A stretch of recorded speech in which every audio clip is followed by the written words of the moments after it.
Magsisimula po akong basahin sa verse 1. Sabi dito, nagsilapit nga sa kanya ang lahat ng mga maniningil ng buwis at makasalanan upang makinig sa kanya, ang Panginoon Jesus. At ang mga Pariseo, gayon din ang mga eskriba ay nagbubulong-bulungan na nagsasabi, tinatanggap ng taong ito ang mga makasalanan at sumasalo sa kanila. In response doon sa kanilang comment o reaction nila doon sa ginagawa ng Panginoong Kristo na hinahayaan niya na yung mga maniningil ng buwis sa kanyang mga makasalanan na lumapit sa kanya, nagsalita siya ng isang talinghaga. Sabi doon sa verse 3, at sinalita niya sa kanila ang talinghagang ito na sinasabi, alin tao sa inyo na kung mayroong 100 kupa at nawala ang isa sa mga iyon ay hindi iiwan ang 99 sa ilang at hahanapin ang nawala hanggang sa ito'y kanyang masumpungan. Diba? Sabi niya, wala ba sa inyo kapag may 100 kayo na tupa tapos nawala yung isa, di ba hahanapin niyo? Sabi niya ganun. At kapag nasumpungan niya, ay pinapasan niya sa kanyang balikat at natutuwa. Sa verse 6, at pag-uwi niya sa tahanan ay titipunin niya ang kanyang mga kaibigan at ang kanyang kapitbahay na sabihin sa kanila, makipagkatuwa kayo sa akin sapagkat nasumpungan ko ang aking tupang nawawala. Sabi niya, magsaya kayo kasama ko kasi masaya ako kasi yung nawawala kong tupa na hinanap ko, kahit isang piraso lang yun na nawawala, na nakita ko, masaya ako, kaya mag-rejoice kayo kasama ko.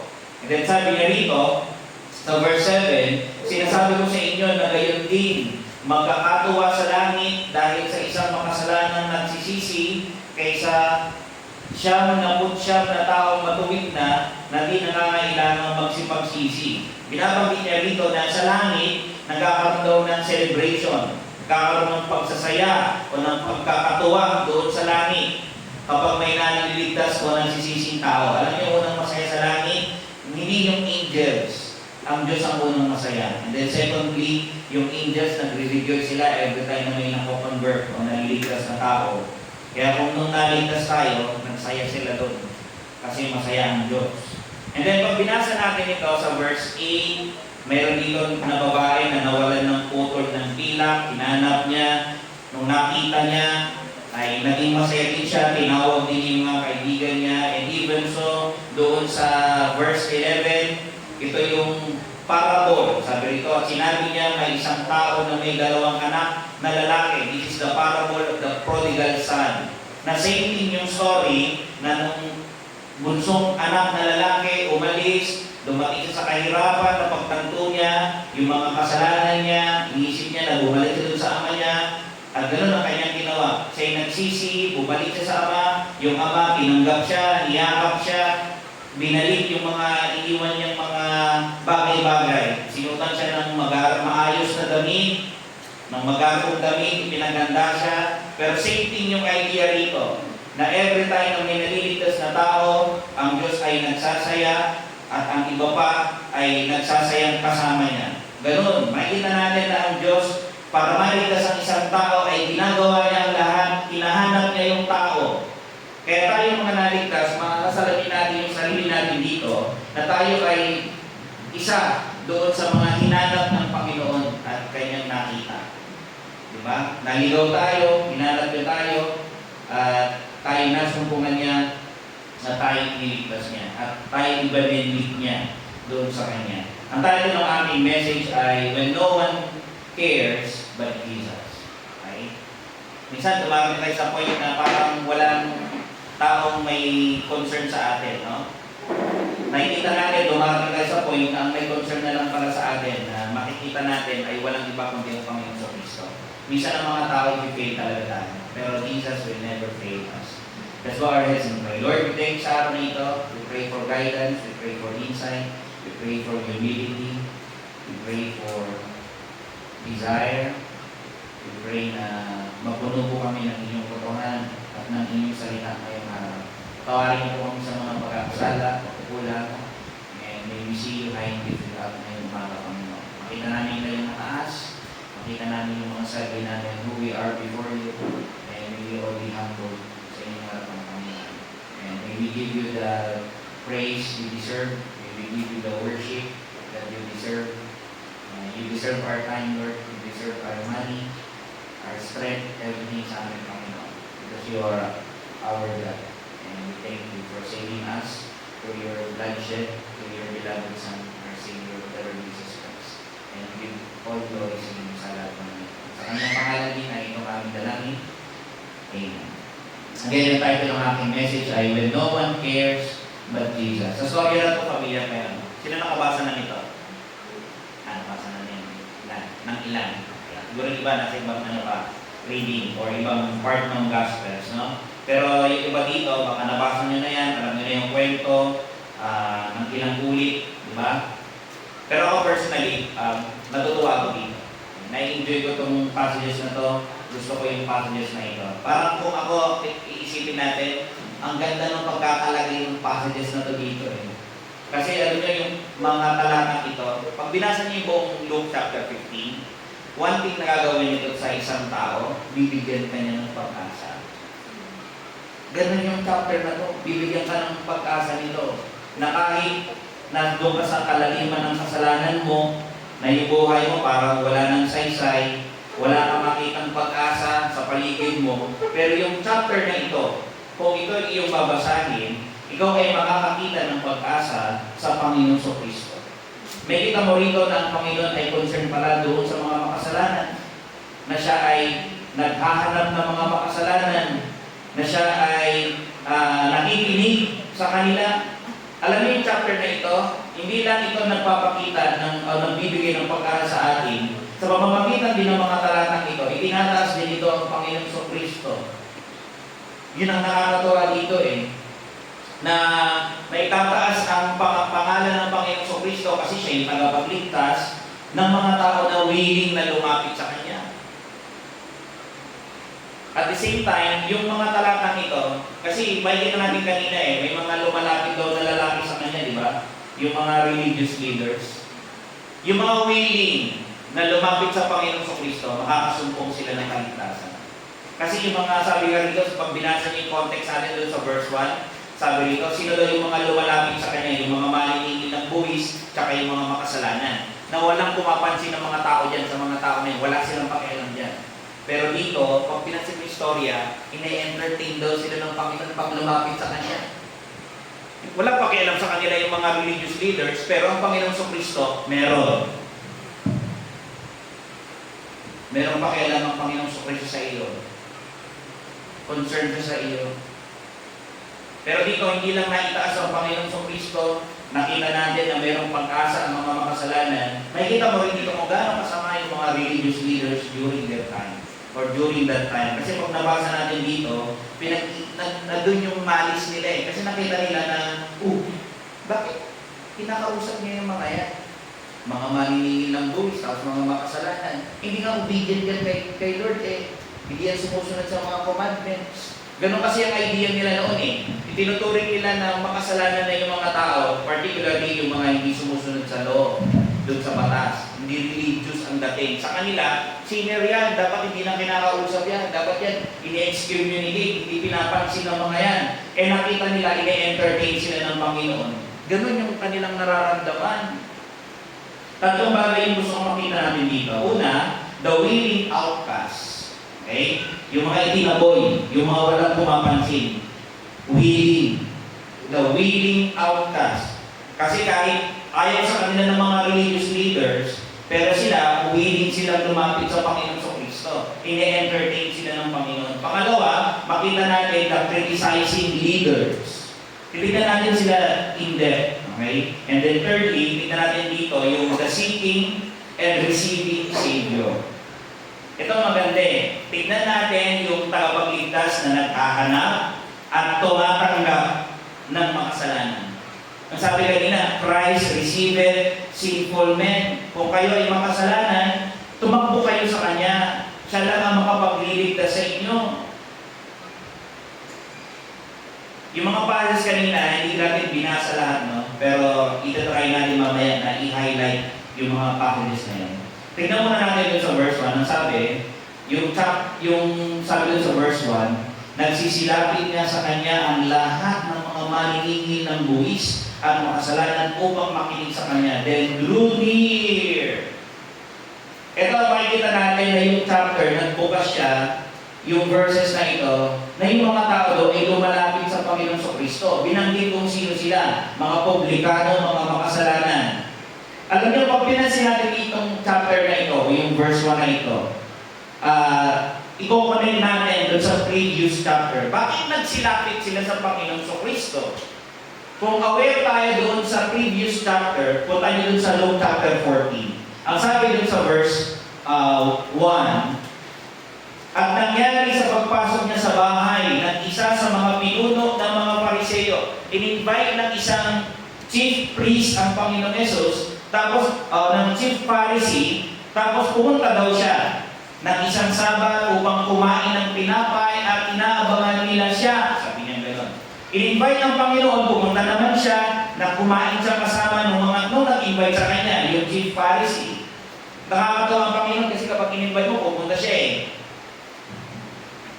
Paglayaan, pag in-invite mo, baka pupunta siya. Most likely, pupunta siya.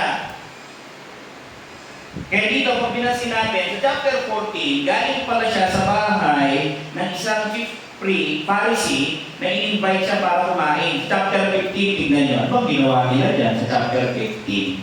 Sa chapter 14, verse 15.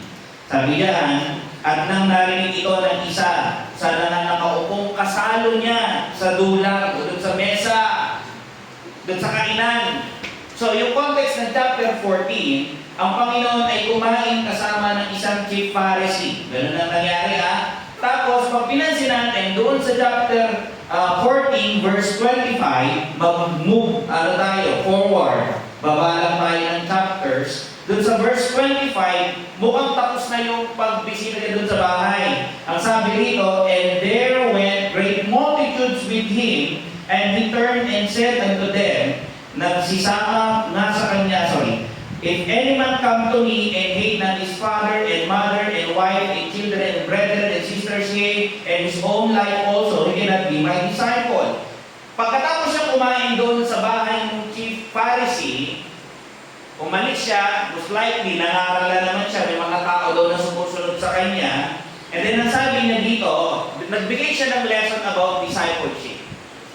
And then, pagkatapos ng sa chapter 15, ang nangyari, yung mga publikano, tsaka yung mga makasalanan naman daw ang lumapit. Kasi pag inisip natin, una ang kaharap niya yung Pharisee, tapos yung mga tao. And then ngayon, sa chapter 15, lumapit daw yung mga makasalanan, tsaka yung mga publicans. Ibang set ng mga individuals ito. Teka lang, kung iisipin natin, bakit mahalaga na makita natin ito? Para magkaroon tayo ng buong picture sa mind natin. Paano sila nakarating at bakit ginusto nila na lumapit doon sa Panginoong Kristo? Dito, ang gusto kong makita natin dito, yung pagkakataon nila. Nung una, nandun yung mga Pharisee sa bahay, kahit gustuhin nila, hindi naman sila pwedeng pumunta ron. Tapos nung nakaraan, nagturo naman ng Panginoon ng lesson about doon sa mga discipleship, kung ano yung hinihingi niya, kung ikaw ay magiging tagasunod niya. Wala silang pagkakataon. Pero itong chapter 15, kumbaga ito yung moment nila, nagkaroon sila ng pagkakataon na makalapit sa Kanya, makausap siya, at yung mga tao ito, handang makinig doon sa sabihin ng Panginoon tungkol sa kanila, tungkol sa Diyos, tungkol sa mga bagay-bagay. At yun ang nakakatawa dito, nagkaroon sila ng pagkakataon ng personal time nila with the Lord Jesus. Alam nyo, mahalaga ito. Yung mga tao na kung ililigtas kayo ng Panginoon, mahalaga mo yung pagkakataon na ikaw ay magkaroon ng pagkakataon na makadaupang palad mo ang Panginoong Jesus. Kumbaga, kung isipin natin, inahanap nila yung moment na ito. Nakarating na sila, nagtipon-tipon sila, eager sila na makinig sa Panginoong Kristo. Sabi nga ng word dito at sila'y nagsisilapit. Ito, may lesson tayo kayong makukuha dito. Alam nyo, tama, yung passages kanina, binasa natin, ang Panginoon ang naghahanap sa makasalanan. Pero kasama nun, kapag nakita niya yung tao na yun, buong lalapit naman din sa Kanya. Kasi huwag natin isipin na yung paghahanap natin sa Kanya, malayo doon sa paghanap niya sa atin. Hindi. Pag tayo nasumpungan ng Panginoon, magbubunga yun, tayo yung naghahanap sa Kanya. Bakit? Nasumpungan ka na niya eh. Hindi yun magkaiba na parang, ay, self-will naman eh. Hindi. Gumagawa ang Diyos sa buhay natin. Siya ang nag-uudyok sa atin para hanapin siya. Kasi nga, gumagawa na yun sa atin. Kaya dito nakita natin, ang ganda ng kanilang nasa, they draw near. Doon sa Panginoon Kristo, lumapit sila. Lumalapit ba kayo sa Panginoon Jesus? May umaga? Gusto mo ba talaga siyang marinig? Kasi yung purpose nila rito, ano eh? To hear Him. Sabi gano'n eh. Sabi doon sa verse 1, no? Upang makinig sa Kanya. Lumalapit ba kayo sa Kanya at gusto nyo bang makinig sa Kanya ngayong umaga? What is your reason for coming today? Is it para marinig siya, yung Kanyang salita? Makasama siya? Sundin siya? Di ba? May nabasa nga kayo sabi, nagtitipon-tipon daw sila para dinggin yung Kanyang mga aral. Malinaw dito yung kanilang desire, yung kanilang purpose. Siyempre, alam natin, gusto nilang marinig yung turo ng Panginoon, gusto nilang malaman yung kalooban ng Diyos. Guess what? Anong gusto nilang gawin doon? Susundin nila. Gusto nilang sundin. Alam niyo, natutuwa ako dito sa mga tao ito. Alam niyo kung bakit? Ito yung mga tao na katulad din ng mga sa ibang pagkakataon, lumalapit sa Panginoon. Kumbaga, ito rin yung mga tao na, kilala niyo si Matthew? Si Matthew ay isang publikano. Si Apostle Matthew ay isang publikano. Ano yung publikan? Maniningil ng buwis. Bago siya maging disciple, apostle ng Panginoon Kristo, by trade, siya ay isang maniningil ng buwis. Kaya ang ginawa niya rito, itong si Matthew, nung siya ay naligtas, dun sa Matthew 9:10, nagpadaya, nagpahandaan siya, nagpagawa siya ng isang celebration in honor sa Panginoong Kristo na nagligtas sa Kanya. Alam niyo kung sino yung mga in-invite niyang kaibigan para makilala yung Kristo na nagligtas sa Kanya, na nakilala niya? Same circle of friends. Yung mga katulad din niya ng mga publikano, mga makasalanan din. Alam niyo, dito makikita mo na, bakit kaya ako niligtas ng Diyos? Yun ay para akayin din yung iba, para makilala si Kristo. Ginagamit tayong instrumento ng Diyos para yung iba, tawagin din natin, dalhin natin sa Panginoon para sila rin makakilala sa Panginoong Jesus. Ganun yung pattern. Ang ginagamit na instrument ng Diyos ay yung mga mananampalataya din. Hindi lang yung pastor. Kayo mismo. This is a collective effort ng bawat isa.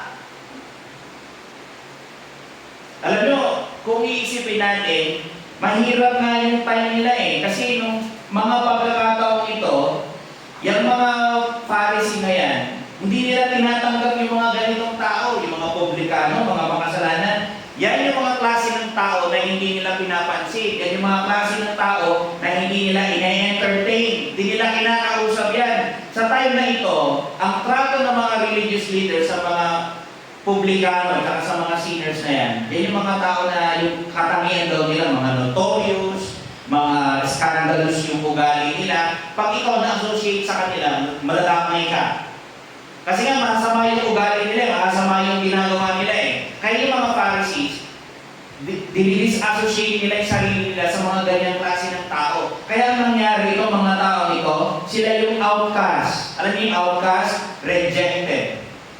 Ni-reject sila ng kanilang society, and-exclude sila. Kasi ang ibig sabihin ng outcast, a person rejected, excluded, or cast out from a society, group, or home.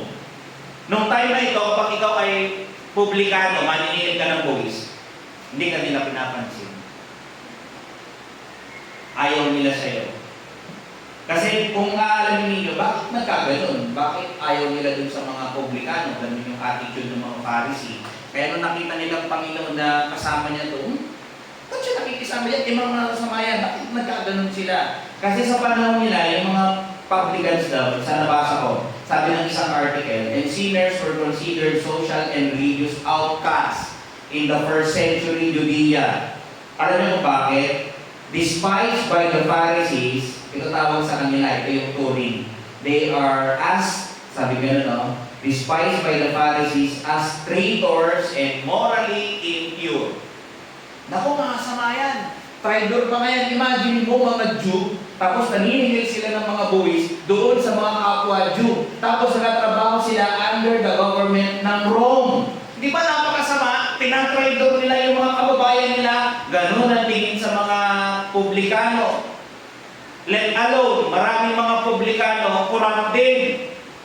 Meron silang taripa. Alam niyo taripa? Yung presyo ng dapat na singil nila. Pag corrupt yung pag corrupt yung publican doon sa entrance ng city, sinusobrahan niya yung collection para kumita siya ng malaki. Tapos yung i-remit niya, pero yung kanya, susobrahan pa niya. Kaya karamihan ng mga publikano mayayaman.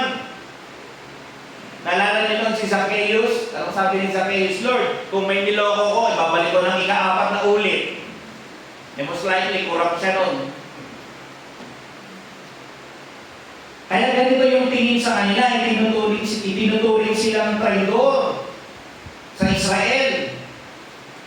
Alam natin kung sino yung mga tax collector, kaya ayaw, dinidespise sila, ayaw ng mga Pharisee. Sino yung mga sinners? Ito daw ay parang general term. Yan daw yung mga tao na immoral, siguro may mga pinagbabawal na relasyon, involved sila sa ganun. Sabi nga doon, non-observant of strict pharisaical tradition. Hindi sila follower ng mga Pharisee. Tingnan mo ito, yung mga Pharisee, kapag di kanila follower, sa isip nila, ay sinner yan. Ay po, naniningil ka ng buwis, publican yan, masama yan mga yan. Ganon yung kanilang attitude, ganon yung kanilang iniisip, ganon yung kanilang nararamdaman. Ayaw nila, ganon yung trato nila sa mga tao na ito. Isang iniisip ko ano yan, bawal ba kaya yung mga Pharisee doon sa synagogues? Kasi kung maalalahanin natin, doon sa Luke chapter 18, punta kayo doon, malapit lang naman Sa Luke chapter 18, verses 13, ang sabi dito, sa Luke 18:13, datapwat ang maniningil ng buwis na nakatayo sa malayo ay ayaw na itingin man lamang ang kanyang mga mata sa langit, kundi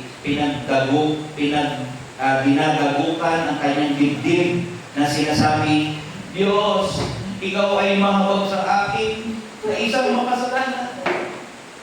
Dito, yung kwento rito, meron daw tao na dalawa na pumunta sa templo para manalangin. Yung isa ay Pharisee, yung isa ay publikano. Yung Pharisee, nung nag-pray siya, ang sabi niya dito, sa verse 11, ang Pariseo ay nakatayo at nananalangin sa kanyang sarili na ganito, Diyos, pinasalamatan kita na hindi ako gaya ng ibang mga tao, na mga maglulupig, mga liko, masama sila, mga lunya, o hindi man lamang gaya ng maniningil ng buwis na ito.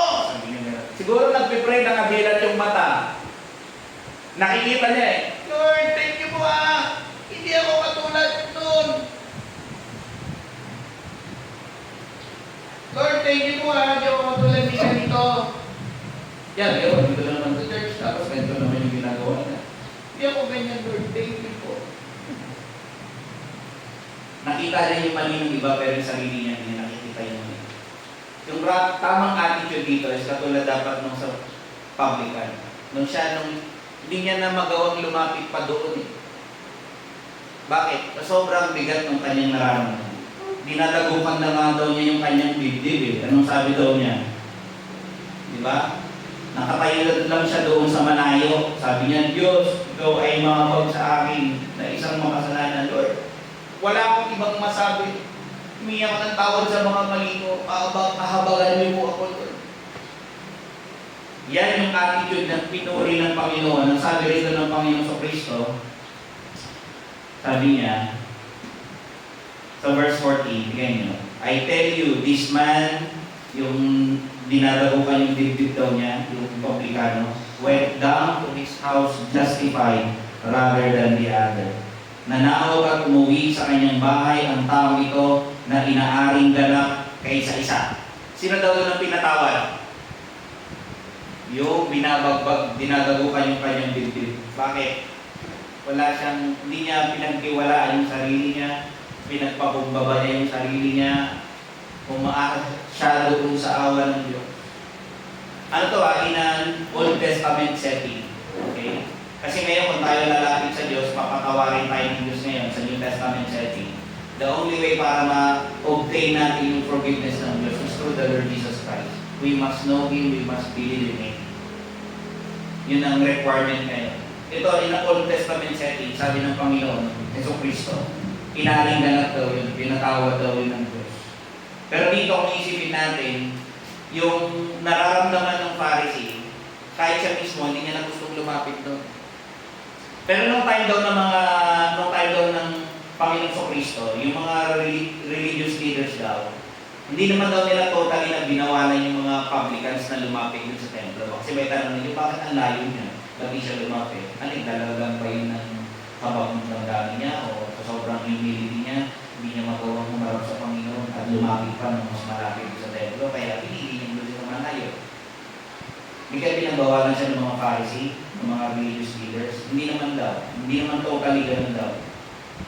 Pero ang nangyari daw sa kanila, total hindi naman sila pinapansin ng mga religious leaders. Hindi na lang din daw nila gustong lumapit pa.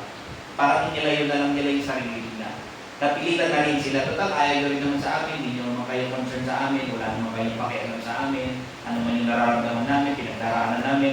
Hindi naman ninyo gusto kaming i-guide. Kaya, dito na lang kami.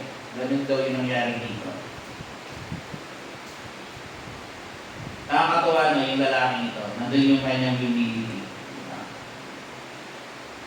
Kayo, looking nandito. Kanina, yung tanong natin, are you coming with humility? Dinadabukan mo ba yung Lord? May nagawa ko kasalanan. Tawarin niyo po ako. Diba? Hindi yung ang bait ko talaga. Diba? Buti na lang nandito ako. Diba wala? Mabuti na sa amin. I hope hindi tayo ganun, no? Ayaw ng Diyos yung pagmamalaki. Alam nyo, I tried na basahin ito kasi yung time nila, yung Pharisee, yung mga publicans, saka yung mga sinners ay considered outcasts. Sa time pala nila, hindi lang pala sila yung itinuturing na outcast. Meron pa yung mga na outcast, yung mga nireject na mga klase ng tao, alam mo, mga lepers. Ito mga involuntary outcast, kumbaga. Paano involuntary? Wala silang magawa. Kailangan talaga silang i-reject. Kasi kapag ng panahon ito, pag nagkaroon kayo ng keto, bawal kayo tumira doon sa mga tao na kasama. Yung mga relatives ninyo, family, bawal ka mag-stay doon. Katulad nung yung illustration, kapag nagkaroon kayo ng keto, halimbawa, sa time doon sa Israel, kung sa sentiment dito sa Gayaman, bawal daw kayo tumira dito sa loob ng mga sityo. Nasa ako, pastor, nandun kayo sa may arko. O baka mas malayo pa. Doon pa sa Tonoton kayo titira. Bawal kayo kami pumasok doon sa loob ng pigdig, sa sentro. Bawal. Bakit? Kayo ay outcast. Bawal kayo makisama doon sa mga tao. May mga pagkakataon pa nga na yung mga may keto, kapag may dumaang mga tao, sisigaw pa sila. Marumi, marumi, marumi. Unclean, unclean. Nagsisilbing babala doon sa mga tao para hindi sila lapitan. Malaman nila na meron silang keto. Nakakahiya ito. Pero imagine yung mga tao ito na parang, kumbaga sila yung despised and rejected of men. Walang pakialam sa kanila yung mga tao. Yung mga lalo yung mga religious leaders. Kumbaga sila tinitignan ng mga worst kind na mga tao.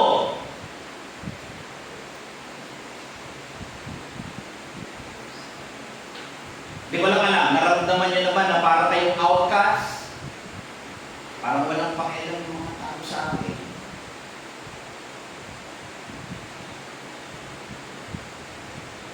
Mukhang mag-alala, Panginoong Jesucristo hindi kanya i-treat as outcast. If you will come, He will entertain you. Katulad ng mga publicans dito. Kaya nga dito, habang tinig natin ito, yung mga tao nung lumapit sila sa Panginoon, tapos nakita nila na hindi naman umalis ang Panginoon, di ba? Kasi yung mga Pharisee, pag nilapitan mo, hindi yung mag-i-stay. Lalayo ang kanon eh. Kung publican ka, kung sinner ka, yung hindi ka nila kasama sa group nila, tapos kung may kenong ka at lumapit ka, sila ang lalayo. Hindi ka nila kakausapin, hindi ka nila papansinin. Pero dito nakakatuwa, yung mga tao ito na alam nila na walang pakialam sa kanila yung mga tao, tapos nung pumunta sila sa Panginoong Kristo, nakita nila, hindi siya lumayo. Lord, talaga okay lang sa inyo, nandito kami. Gusto namin makinig. Turuan niyo kami. Tuwan-tuwa sila habang kinakausap ng Panginoon. Tuwan-tuwa sila habang naririnig nila yung mga itinuturo ng Panginoon. Alam niyo ng pagkakataon ito, this is the first time that they felt someone really cared for their souls. Lord, may pakialam pala kayo sa atin. Akala ko wala. Alam niyo, Christ cares for sinners. May pakialam siya. Huwag niyo isipin na beyond hope. Wala na siguro akong pag-asa, Pastor. Kanina, binasa ni Daddy, di ba? Si Paul. Siya daw yung pwede ituring na sa sarili ni Paul, I am the chief of all sinners. Pero nakaligtas pa si Paul. Kumbaga, yun, parang katulad mo, iisip mo na wala ka ng pag-asa, may pag-asa pa pala yun. So ikaw, may pag-asa pa.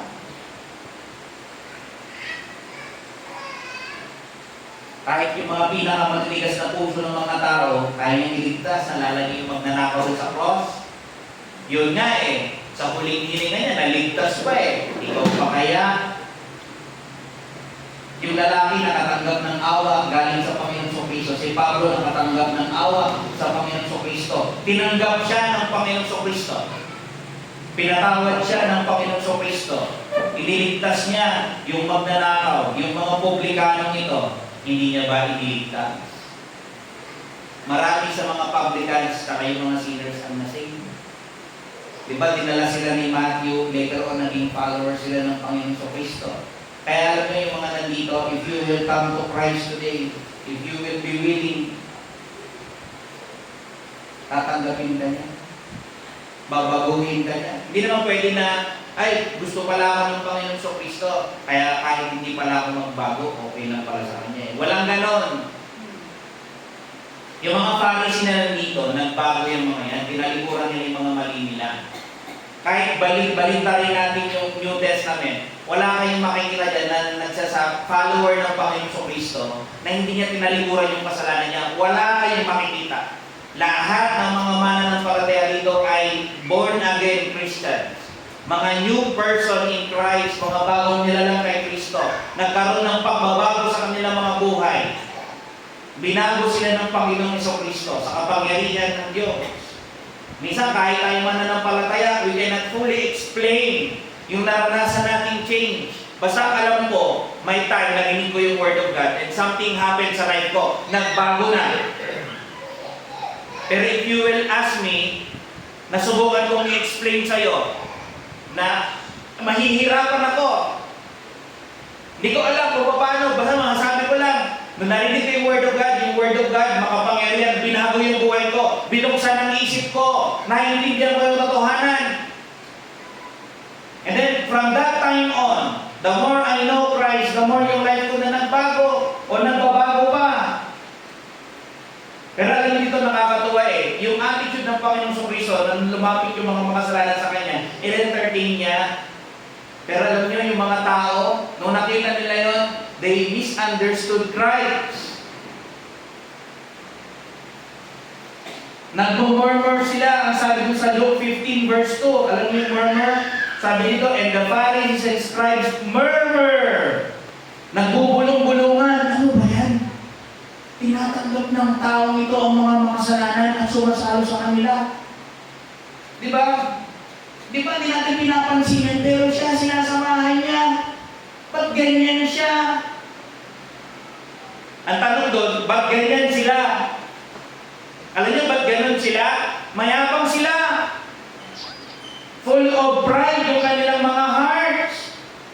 They trusted in themselves. Alam niyo, ito yung mga klase ng tao na kino-confront ng Panginoon Kristo. Sabi doon sa Luke 18:9, and he spake this parable unto certain which trusted in themselves that they were righteous and despised others. Yung mga Pharisee, iniisip nila sa sarili nila, matuwid sila at binabaliwala nila yung iba. Wala silang pakialam doon sa iba. Lalo na itong mga taong ito na naghahanap ng guide. Wala silang compassion. At yung mga tao na nagtitiwala sa kanilang mga sarili, na sila ay matuwid na, dahil masunurin sila sa Panginoon, nabaptize na daw sila, or whatever, gumagawa naman daw sila ng mabuti, hindi naman daw sila kasing sama ng iba. They trusted in themselves. Ito yung kanilang character. Sa panlabas, na-obey nila ang Panginoon sa isip nila, pero actually, sa loob ng kanilang mga puso, dinidisobey nila ang Panginoon. Bakit? Self-righteous sila eh. Masama yung self-righteousness sa harapan ng Diyos. Imagine mo yung mga Pharisee na ito na religious daw sila, tagasunod daw sila ng Diyos kuno, matuwid daw sila, pero pag tinignan nila yung iba, wala naman silang pakialam. Bahala kayo. Makasalanan kayo, ayaw namin makisama sa inyo. Yung oras namin, mahalaga yung oras namin. Pag dumikit ako sa iyo, baka magkasala pa ako, kaya bahala kayo. That's how they treat yung mga tao.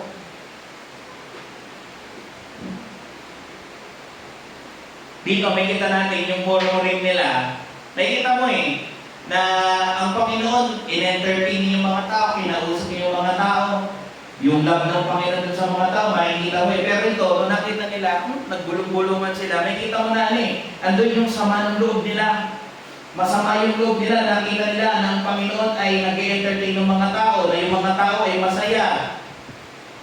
Nakakarinig ng Word of God. Alam niyo yung sinabi dito ng mga lalaki dito, ng mga Pharisee na tinatanggap ng taong ito ang mga makasalan sa masalo sa kanila. Alam niyo yung words na yan? Panglalait yan eh. Bakit? Paano natin nasabi? Alam niyo yung ano? Birds of a feather flock together. Birds of the same feather flock together. Alam niyo yung proverb na gano'n? Na ibig sabihin, pag pares kayo ng tamangian, mag-jive talaga kayo. Yan ang iniisip nila. Bakit sumasama niya sa mga makasalanan? So, ang conclusion nila, ibig sabihin, masama siya, na talaga siya prophet. Yun ang ano nila. Yun na, mali yung conclusion na naisip nila. Na-offend sila doon na ang Panginoon, tinatanggap nila niya yung mga tao tenderly. Na magpapakita siya ng kabutihan doon sa mga tao na hindi niya itinataboy. Eh kasi sila, pag sinubukan mong lumapit, itataboy nila eh. Paalisin ka nila eh. Pero ang Panginoon, sumama ang loob nila na nakita nila, nag-i-entertain siya ng mga very person or people na nire-reject nila. Pero dito, tingnan niyo ang Panginoon wala siyang pakialam kung anong iniisip ng mga yun. Eh ano naman, kung isipin nila na makasalanan din ako kasi ini-entertain ko sila o sinasama ko sila. Alam niyo kung bakit? Bakit hindi na iniisip ng Panginoon sa Kristo? Bakit inaalaw na ng mga ito lumapit sa Kanya? Ito, this is a hope sa atin. Yung mga, lalo na yung mga wala pang pagkakilala sa Diyos. Alam niyo, pag lumapit kayo sa Panginoon, gusto niya yun. Alam niyo kung bakit? Gusto niya kayong kaawaan at pakawalan sa kasalanan niyo. Dito, makikita mo kung gano'ng kalawak yung awa ng Panginoon Makita mo nga, di niya nga tinamoy Mag-isip na lang kayo ng sarili ninyong kasalanan. Lord, tatanggapin mo ba ako sa ganitong kasalanan ko? And lumapit ka. Hindi magbabago yung passage na yan. Are you willing to come? Are you willing to turn from your sin? Gusto niya magbigay ng biyaya Pag lumapit ka, bibigyan ka niya ng biyaya. Bibigyan ka niya ng gabay sa buhay mo. Pag lumapit ka, ipaparamdam niya sa iyo yung pag-ibig niya na gusto ka niya maging kaibigan. Minsan pag tayo gusto makipagkaibigan sa mga tao, tapos lumapit tayo sa kanya, gusto natin makipagkilala, tapos naramdaman natin lumayo siya. Anong nararamdaman natin? Inisip natin, ay, ayaw niya maging kaibigan. Sa Panginoon sa Kristo, pag ikaw lumapit, hindi niya gawin yun na maramdaman mo yung bagay. Kung ikaw ay willing na hanapin siya, He's very much willing na ibigay sa iyo yung kailangan mo, yung friendship na yun, magkaroon kayo ng bagong relasyon.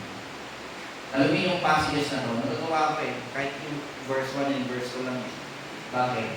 Kasi sa pamamagitan nito, nagiging masaya na ako. Papasaya ako Alam niyo ba ako masaya? Kasi nakikita ko dito na may pag-asa sa Panginoon na siya to, matanggap siya ng mga makasalanan. Mga makasalanan na gustong sumunod sa Kanya, mga makasalanan na nananampalataya sa Kanya, mga makasalanan na gustong maligtas. Alam niyo, higit sa lahat ng ito, makita natin na, ganun pala siya. Pag lumapit sa Kanya, tinatanggap niya. Pero alam niyo, higit sa lahat, He invites sinners. Tinatawag pa niya yung mga tao na lumapit talaga sa Kanya. Anong sabi niya sa Matthew 11:28? Come unto me! Lumapit kayo! Pag gumawa ang Diyos sa kapuso nila, willing silang lumapit. Pero hindi lang yung ganun lang. Tinatawag pa niya lalo yung mga tao. Lumapit kayo sa akin! Come unto me! Alam niyo, ibig sabihin daw nun, yung phrase daw na ito, it implies believing in Christ, becoming His disciple. Sabi niya, come unto me, manampalataya ka sa akin, maging disciple kita, maging tagasunod kita. Yun ang gusto ng Panginoon sa bawat tao, maging disciples tayong lahat, maging mananampalataya tayong lahat. Walang neutral ground. Either follower ka, believer ka, or hindi. Ang ganda kasi yung sabi niya ito yung metaphor niya. Come unto me. Sabi niya, all ye that labor and are heavy laden, and I will give you rest. Alam niyo yung idea ng heavy laden? Nakakita na kayo ng ito sa military, di ba? May mga backpack na malalaki. Mabibigat yun di ba? Parang lalakad. Heavy laden, ganun ang idea na sa bawat paglalakad mo, nauubos yung lakas mo, napapagod ka. Darating yung time, ikaw ay magpapahinga. Ganun yung idea, sabi ng Panginoon, come unto me, kayo na nabibigatan, nawawalan na kayo ng lakas, and I will give you rest. Bibigyan ko kayo ng kapahinaan, bibigyan ko kayo ng lakas. Para madali natin maintindihan, naalala niyo yung movie na Pilgrim's Progress? Di ba si Christian, may dala siyang backpack. Kaya lang doon sa Pilgrim's Progress, yung novel book, or ginawa kasing movie, yung movie na yon or yung book na yon, yung burden doon ni Christian, yun ang sumisimbolo ng bigat ng kasalanan, bit niya. Kahit saan siya pumunta, bit niya daw yung guilt, yung kasalanan niya. Lahat tayo ay makasalanan. Bit natin yung guilt na yun. Nakakapagbigay yun ng bigat sa bawat isa sa atin. At darating yung time sa kakabit natin yun, mapapagod tayo. Ngayon, ang tinatawag dito ng Panginoon, kayong mga napapagod na, yung nakikita niyo yung sarili niyong pagod na, lumapit kayo sa akin, and I will give you rest. Sabi niya gano'n. Tinatawag niya dito yung mga napapagod na. May nabasa akong komentary. Sabi niya, pwede raw, sino yung mga napapagod na? Pwede raw yung mga Jew. Bakit? Alam niyo sa mga Jew, maraming mga temple requirements. Mga binigay yung mga religious leaders. Mga may nagbigay daw sila ng mga oppressive tradition, ng mga utos doon, yung mga scribes and Pharisees. Alam niyo, naging effect dun sa mga tao, bigat na bigat sila. Kaya nga dumating yung time, nakita ng Panginoon yung mga tao, wala silang guide Bakit? Yung guide na dapat guide nila, pagkaanin yung buhay nila, pinabigat na nila yung buhay nila, binigyan sila ng maraming utos. Na kahit mismo yung nagbigay ng utos, hindi niya magawa. Sino yung mga tinatawag ng Panginoon na maaari na mapagod na? Yung mga Jew. Yung mga makasalanan, pangalawa. Sino mga makasalanan? Yung mga tao na nakikita na nila yung sarili nila na makikita sila. Lord, makasalanan pala ako. And you are calling me to come to you. Yung mga nagsisisi ng kanilang mga kasalanan. Hindi ko alam, may mga problema din tayo, di ba? Hindi na sa akin na minsan kasalanan. Pero may mga problema sa buhay na napakabigat sa atin. Same thing yung gusto ng Panginoon. Come unto Him. Maybe yung problema na yan, yung gagamitin ng Panginoon to save you. Lahat naman pwede niyang gamitin eh. Basta ang point, makarating ka sa Kanya eh. I don't know if you're burdened on something. If you have burden, ano yung kabigatan ng puso mo today? Lumapit ka sa Panginoon sa Kristo. Sabi niya, bibigatan ka ba? I will give you rest. O gusto yung lakas mo, I will give you rest. Ano yung gusto niya na bit-bit mo na burden na dapat mong talikuran? Mga kasalanan niyo, talikuran niyo. Hindi, pag inisip ko, siguro mga makasalanan lang yan, kaya mga Jew. Pero pwede din pala sa believers. If we will apply yung passage na to, yung mga mananampalataya, how we need to rest. May mga personal struggles tayo, may mga personal sin tayo, may mga problema tayong hinaharap, parang ang hirap. Diba? Yung mga responsibility, yung mga weight of responsibility, yung mga working people, trabaho na naman. Diba? Nakakapagod din. Physically, mentally, everything. Lord, encourage my heart to continue sa buhay dito sa lupa. Kaya kayo iba minsan gumagawa ng sa mga sarili nila, bakit? Sobrang pagod na sila. Wala silang makitang pag-asa. Yun ang mali nila. Ang Panginoon sa Kristo ay ang ating ever hope na miss nila na lumapit sa Kanya.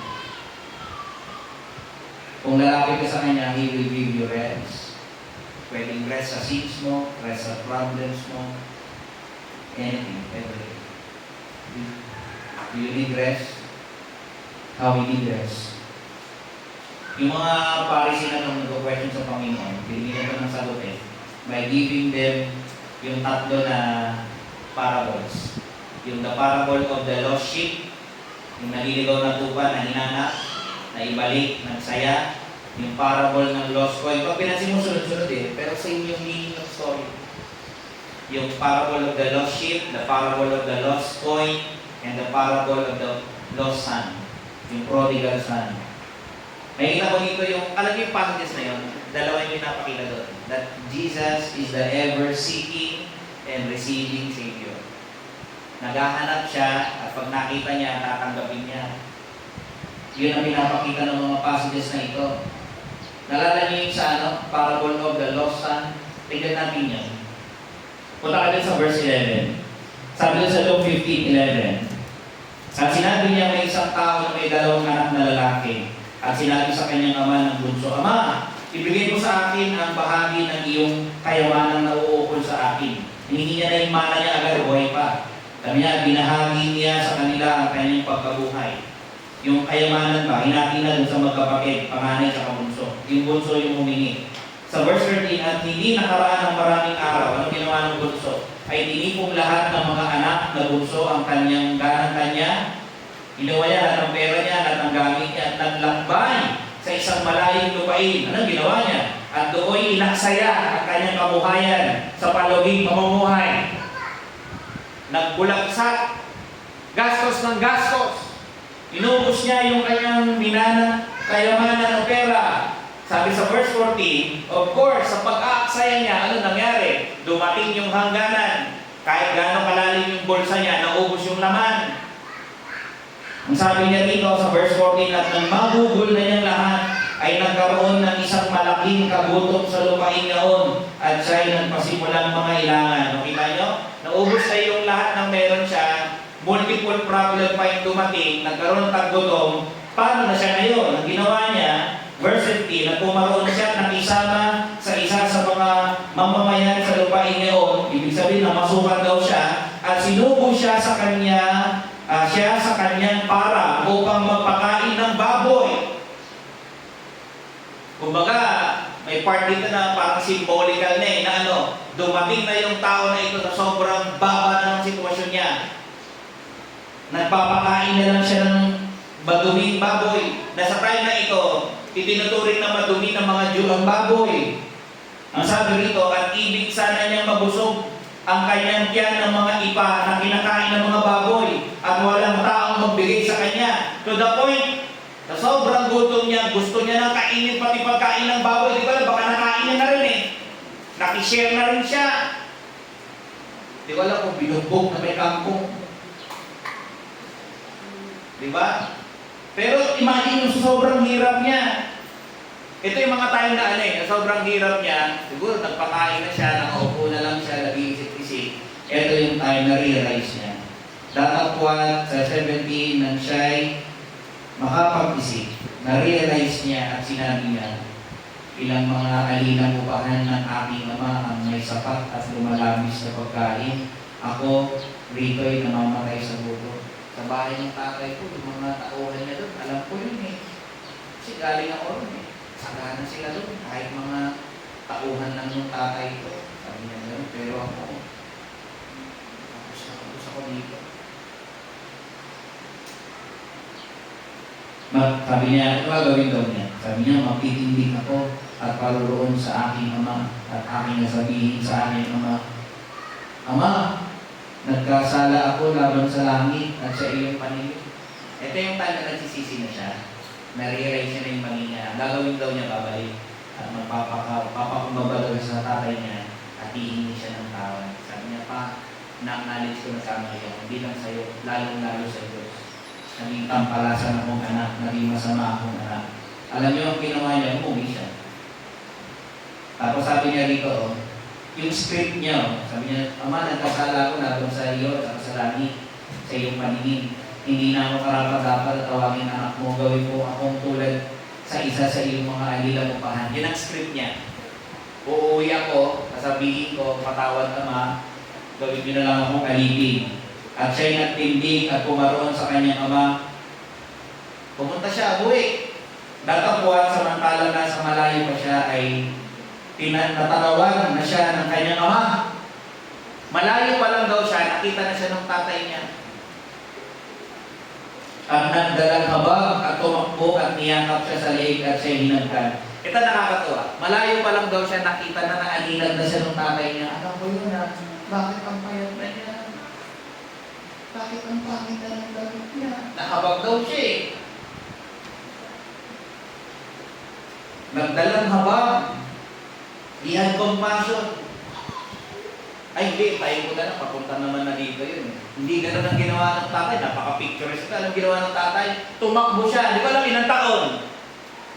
Eh paano kung may ika-ika na yun? Siguro, mahal niya yun eh. Sa sobrang excitement niya, hindi ko alam kung ilang years na nawala yung anak niya. Tinalikuran siya ng anak niya. Pero araw-araw niyang iniintay bumalik. Ganun daw ang Diyos, naghihintay sa isang makasalanan bumalik. Nakita siya ng tatay niya na nandun yung habag niya, tumakbo na siya. Kaso nalapitan yung anak niya, niyakap daw niya sa leeg. Detail. At siya'y hinagkan. Siguro hinalikan. Anak ko, namiss kita, anak ko, bakit ngayon ka lang? Ang tagal-tagal mong nawala. Anong nangyari sa'yo? Bakit ganito na yung suot mo? Bakit ganyan na yung itsura mo? At sinabi ng anak sa kanya, Ama, nagkasala ako laban sa langit at sa iyong paningin. Hindi na ako karapat-dapat na tawagin anak mo. Sorry pa! Datapwat sinabi ng ama sa kanyang alipin, wala na, nakat na. Pastor, parang hindi niya na nabanggit yung last part ng script. Anong script niya? I-request ko na gawin na lang ako isa sa mga alipin. Hindi na. Kinatlong tatay yung script niya. Huwag ka nang magsalita. Hindi na mahalaga sa tatay yun. Alam niyo hanggang sa inyo mahalaga? Mahalaga sa tatay, nagsisi siya, bumalik siya. Ang sabi ng tatay, datapwat sinabi ng ama sa kanyang mga alipin, dalhin ninyo rito madali ang pinakamabuting balaban at isuot ninyo sa kanya at lagyan ninyo ng singsing ang kanyang kamay at mga panyapak ang kanyang mga paa at kunin ninyo ang pinatabang guya. Baka. Yung patayan nila, baka. And kill it. Sabi niya ganun, patayin ninyo at tayo magsikain at mga katuwa, magsaya tayo sapagkat patay na ang anak kong ito at muling nabuhay. Siya'y nawala at nasumpungan at sila'y nangagpasiwalang magkatuwa. Same yung idea ng lesson, ng mga parables. Yung lalaki ay nagbalik loob doon sa kanyang tatay at tinanggap siya ng Panginoon. May kita mo dito na ang Diyos ay tumatanggap ng mga kasalanan. Pinanta natin ni Christ received sinful men. Are you willing to change? Are you willing? Katulad ka ba niya? Yung humility, will you admit, nagkasala ako sa iyo, Lord. Katulad ni David, Lord, nagkasala ako sa iyo lamang. Nagawa ko yung mga kamalian ko. Ano yung puso ng Diyos dito? Yung ano rito, yung mga kasalanan, yung tayo, yung picture doon is yung anak na masama. Yung tatay, it pictures God na ano, is ever willing to accept you. May you have humility ngayong araw. Lord, I have sinned against you, and you only. Lahat ng marami kong kasalanan, Lord, na-realize ko. I've done evil sa iyong harapan. I'm not a good man. I'm a sinful man. Alam nyo, sa mga bagay na ito, nakakatawa eh. Let me end with few things. Bilisan ko lang. Ito mo makikita ng Diyos sa kwentong ito. This is not originally from me. Pero gusto ko yung part na ito. I tried na to make few changes. Yung mga points sa ito. Pero sabi dito, God rejoices when a soul saved. Masaya daw siya kung may taong naliligtas. Yun ang makikita mo dito. Kasi yun ang parable. Sa parable na tatlong yun, yun ang makikita mo. Unang-una, masaya ang Diyos kapag merong naliligtas. Pangalawa, makikita mo doon, yung determination. Doon sa dalawang unang parable, yung determination ng Diyos na hanapin yung mga kasalanan. Inaalungkat yung buong bahay ito, makita lang yung lost coin. Pupunta kahit sa malayong lugar, makita lang yung naliligaw na tupa. Ganun daw ang ginagawa ng Diyos sa'yo. Hinahanap ka daw niya. Pangatlo, yung Diyos na humahanap, nangihingi din siya ng pagsisisi dun sa mga tao. Dito may kita natin yung prodigal son eh. Yun ang nire-require niya. Pag babalik ka, you are required to repent. Makita mo yung mga kamalian mo. Pero nakakatawa din dito kasi kapag bumalik na yung mga tao sa Panginoon, hindi niya tinatatwa na iparamdam yung pag-ibig sa kanila. Mahal na sila. May kita mo rin dito yung, yung ayaw ng Diyos eh, na ano, ayaw ng Diyos yung self-righteousness sa buong story. Ayaw niya ng mga self-righteous. Yung sa sarili nila, matuwid sila. Ayaw niya nun. Ang gusto niya, tinatanggap niya yung mga humble. Diba? Kaya dito makikita mo na hindi lang masaya, one thing yung masaya ang Diyos kapag may naliligtas, another thing na nagsiselebrate siya. Tinatawag niya yung iba para mag-celebrate. Tinatawag niya yung iba na maging masaya din. Kaya nyo masaya siya, nararamdaman niya, at nag-celebrate siya kapag may naliligtas. Tapos, tinatawag din niya yung iba na mag-celebrate sa kanya. Pero something na gusto ko makita natin dito sa lesson din ito, no? Sa story. God values souls. Mahalaga sa kanyang kaluluwa ng tao. Di ba nagtipon-tipon yung mga publicans, saka yung mga sinners? Hindi naman sila tinaboy. Ang ganda ng picture. Ibig mo sabihin, basta mahalaga sa Panginoon yung mga tao nila. Yes. Mahalaga ba ako sa Kanya? Mahalaga ka ba? Yes. Higit sa lahat, God invites sinners to come home. Gusto niya magsibalik yung mga tao. Mga naliligaw, mga makasalanan, He's calling you to go back. Sana ngayong umaga manumbalik kayo sa Kanya. Let's bow our heads and pray. Lord, we thank sa araw ito. Give all glory, praises, and thanks. You deserve it yesterday, today, and forevermore. And may you put sa puso ng bawat isa ang iyong mga salita na iyong maalala namin ito, pagwalayan namin all promise. Guys, we pray that as in our procedure, tayo po tayo